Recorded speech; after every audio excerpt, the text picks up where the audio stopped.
For years, Officer Daniel Hargrove believed his badge was a shield, granting him power no one could challenge, until he crossed paths with Elena Marquez, a woman whose quiet strength and relentless pursuit of justice turned his world upside down in a courtroom showdown that no one saw coming. Daniel Hargrove had been a police officer in the small city of Westbridge for nearly 2 decades. At 42, he carried himself with the confidence of a man who knew the system inside and out. His badge wasn't just a symbol of authority. It was his identity, his armor, and in his mind, a free pass to bend the rules. Westbridge was a tight-knit community, and Hargrove had mastered the art of leveraging his position. He was the officer who could make a speeding ticket disappear for a friend or intimidate a local business owner into compliance with a single glance. Most people in Westbridge either respected him or feared him, and he liked it that way. Complaints about his conduct, whether it was excessive force during an arrest or questionable traffic stops, rarely went anywhere. The police department's internal review board always seemed to side with him, and the local prosecutors knew better than to push back against one of their own. Hargrove's reputation wasn't built on being a model officer. He wasn't the type to volunteer for community outreach or mentor rookies. Instead, he thrived on control. He'd walk into a room, chest puffed out, and expect everyone to fall in line. His colleagues described him as intense, someone who could switch from charming to menacing in a heartbeat. Over the years, he'd accumulated a string of minor allegations. Nothing that stuck, but enough to make people whisper. A suspect who claimed Hargrove roughed him up during an arrest. A woman who said he'd followed her home after a traffic stop, making her feel uneasy. Each time the complaints fizzled out. Witnesses recanted, evidence went missing, or the cases were dismissed for lack of proof.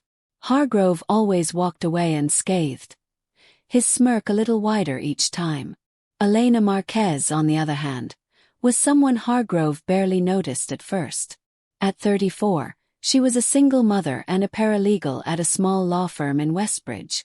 She kept a low profile, focusing on raising her teenage daughter, Sophia, and working long hours to make ends meet. Elena was known for her meticulous attention to detail, a trait that served her well in her job. She spent her days organizing case files, researching legal precedents, and assisting attorneys with everything from contract disputes to criminal defense cases.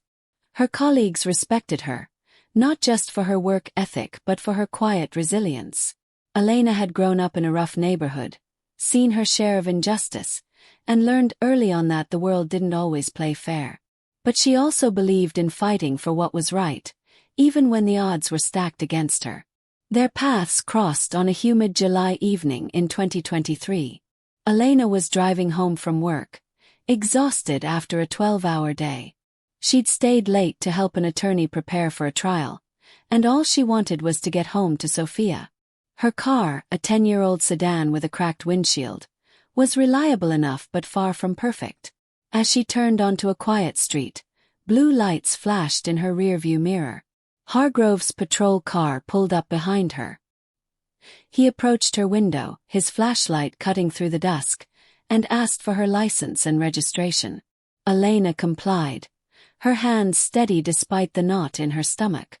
She'd been pulled over before, but something about Hargrove's tone, sharp, almost accusatory, put her on edge. He claimed she'd run a stop sign a block back. Elena knew she hadn't. She'd driven this route 100 times and was meticulous about traffic laws, especially with Sophia in the car so often. But Hargrove wasn't interested in her explanation. He leaned closer, his voice low, and told her she needed to watch her attitude. The stop dragged on for nearly 20 minutes as he ran her information, asked pointed questions about where she worked, and made comments about her car that felt more like insults than observations. By the time he handed her a ticket for the alleged infraction, Elena was shaken but kept her composure. She thanked him politely and drove away, her hands gripping the wheel. The ticket itself wasn't the issue. It was the way Hargrove had treated her, like she was a problem to be dealt with, not a person. Elena couldn't shake the feeling that he'd targeted her for no reason other than he could. She thought about letting it go, paying the fine and moving on. But something stopped her. Maybe it was the way Hargrove had smirked as he walked back to his car, or maybe it was the memory of her own father being harassed by police when she was a kid. Whatever it was, Elena decided she wasn't going to let this slide. She started by researching her options. As a paralegal, she knew the legal system better than most. She requested a court date to contest the ticket, but she didn't stop there. Elena began digging into Hargrove's history. She spent her evenings after Sophia went to bed combing through public records, news articles, and online forums where Westbridge residents shared their experiences. What she found wasn't surprising, but it was unsettling. Hargrove's name came up repeatedly in stories of heavy-handed policing. There were accounts of questionable arrests, allegations of intimidation, and even a few mentions of him targeting women in particular. None of it had ever led to real consequences, but the pattern was clear. Elena also reached out to a friend who worked at the courthouse, someone who'd seen Hargrove in action over the years. Her friend confirmed what Elena suspected. Hargrove had a reputation for pushing boundaries, knowing the system would protect him. He'd been investigated by Internal Affairs at least 3 times, but each case was closed with no disciplinary action. The more Elena learned, the more determined she became. This wasn't just about a $150 ticket anymore. It was about holding someone accountable who thought they were untouchable. When the court date arrived, Elena was prepared. She'd spent weeks gathering evidence, including traffic camera footage from the intersection where Hargrove claimed she'd run the stop sign. The footage, which she'd obtained through a public records request, showed her car coming to a complete stop. She also had a detailed timeline of the stop, notes on Hargrove's behavior, and statements from 2 co-workers who could vouch for her whereabouts and state of mind that evening. Elena wasn't a lawyer, but she'd worked on enough cases to know how to build one. She walked into the courtroom in a modest blazer, her folder of documents organized and ready. Hargrove, on the other hand, was as confident as ever. He sat across from Elena in his pressed uniform, his badge gleaming under the fluorescent lights. He'd been to traffic court dozens of times, and it was always the same. He'd give his testimony, the judge would nod, and the ticket would stand. Most people didn't even show up to fight the citation, and those who did rarely had the evidence to back up their claims. Hargrove expected Elena to be no different, a flustered civilian who'd crumble under cross-examination. But Elena was different.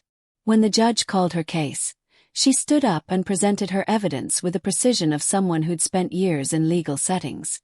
She walked the judge through the traffic camera footage, pointing out the timestamp that showed her stopping at the intersection. She explained how Hargrove's report didn't match the video evidence and highlighted inconsistencies in his written statement. She even brought up his pattern of behavior, citing public records of past complaints without accusing him outright. Her tone was measured, professional, and devastatingly effective. Hargrove's testimony, by contrast, was sloppy. He stuck to his story about the stop sign but fumbled when the judge asked about the footage. He claimed he didn't recall the exact details of the stop, which only undermined his credibility further. The judge, a no-nonsense woman named Margaret Ellison, wasn't impressed. She dismissed the ticket, but not before giving Hargrove a pointed look that suggested she'd seen his type before. For most people, that would have been the end of it. But Elena wasn't done. She knew that dismissing one ticket wouldn't change Hargrove's behavior or the system that protected him. She started filing complaints with the police department, detailing not just her own experience but the pattern she'd uncovered in her research. She reached out to local journalists, sharing her story and the public records she'd compiled. A small newspaper in Westbridge picked up the story, and soon, other residents came forward with their own accounts of Hargrove's misconduct. The pressure started to build. The police department couldn't ignore the growing number of complaints, especially with media attention. Internal Affairs opened another investigation, but this time it wasn't swept under the rug. Elena's evidence was too thorough, her approach too relentless. She wasn't loud or confrontational, she didn't need to be. Her persistence, backed by hard evidence, was enough to keep the case alive. Hargrove, for the first time in his career, felt the ground shift beneath him. He was used to complaints fading away, but this was different. The newspaper article had named him directly, and whispers in the department turned into outright scrutiny.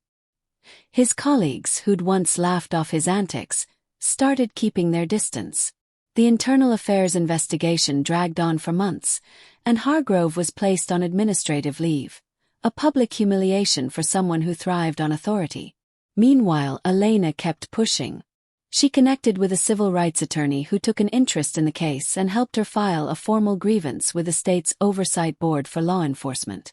The attorney also represented several other residents who'd come forward with similar stories about Hargrove. Together, they built a case that wasn't just about one officer but about a department that had looked the other way for too long. In the spring of 2024, the case reached a turning point. The Oversight Board issued a report confirming multiple instances of misconduct by Hargrove, including falsifying reports and using his position to intimidate civilians. The report recommended his termination, and the police department, under pressure from the public and the media, had no choice but to comply. Hargrove was fired, his badge stripped away, and his name became synonymous with everything wrong with unchecked power. For Elena, the victory was bittersweet. She'd never set out to take down a police officer. All she'd wanted was to clear her name and hold someone accountable. But in doing so, she'd exposed a crack in the system, one that others in Westbridge began to widen. Community groups formed to demand better oversight of the police department. The local newspaper continued its coverage, and the city council even held hearings to discuss reforms. Hargrove, meanwhile, struggled to adjust to life without his badge. He moved out of Westbridge, his reputation in tatters. Some said he took a security job in another state, but no one in town cared enough to keep track. For him, the fall was swift and brutal, a reminder that even the most untouchable could be brought down by someone who refused to back down. Elena went back to her life, raising Sophia and working at the law firm. She didn't seek the spotlight, but those who knew her story saw her differently. She was the woman who'd stood up to a system that protected its own and won. Her colleagues started calling her the one who took down Hargrove, a nickname she brushed off with a smile. But deep down, she knew what she'd done wasn't just about one officer or one ticket. It was about showing that no one, not even someone with a badge, was above accountability. Years later, people in Westbridge still talked about the case. It wasn't just a story about a traffic stop gone wrong.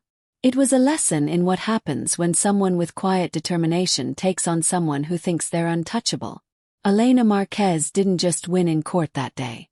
She changed the way people in her town saw justice, one carefully documented fact at a time.